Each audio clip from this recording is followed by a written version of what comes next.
Children, in this module, we are going to learn about modern day symbols of atoms of different elements. Dalton was the first scientist to use the symbols for elements in a very specific sense. When he used a symbol for an element, he also meant a definite quantity of that element. Let us see some symbols for elements as proposed by Dalton. These are the symbols used for representing hydrogen, carbon, oxygen, nitrogen, sulfur, phosphorus, copper, silver, gold,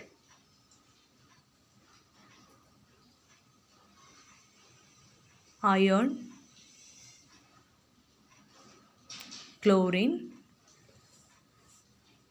tin, zinc, and lead. But the modern day symbol was suggested by Berzelius. The letters are used to represent elements in general. The first letter of the symbol is always in uppercase. Some elements were represented by starting alphabet of its name. Carbon is represented as C, boron is represented as B, oxygen is represented as O, sulfur is represented as S, nitrogen is represented as N, and hydrogen is represented as H. All the elements not following the same convention. The second letter is no way connected to the first letter. Symbols of first two alphabets with the second alphabet in the lowercase. For example, aluminum is written as Al, chlorine as Cl, argon as Ar,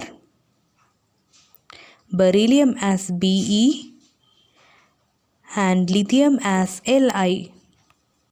An element is represented by either the first or the first of any other letter of its Latin name.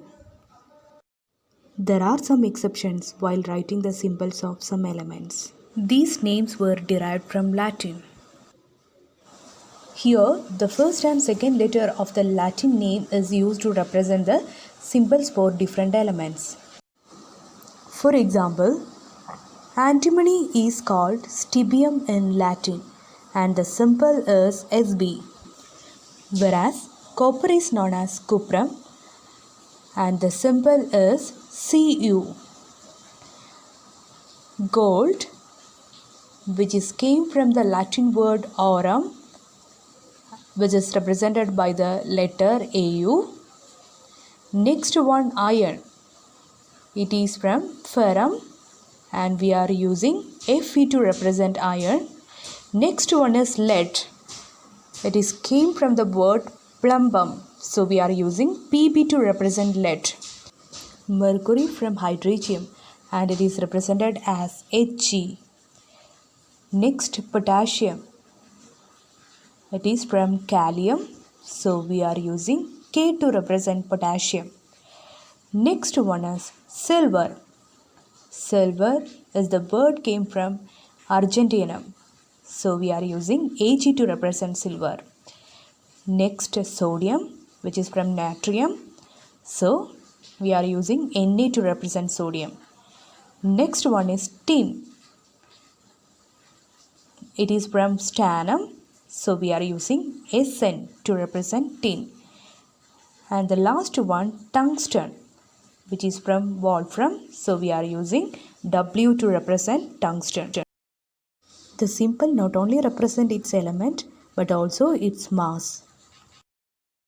So children, in the next video we will learn about atomic mass. Thank you so much for watching this video. Stay home, stay safe. Once again, thank you.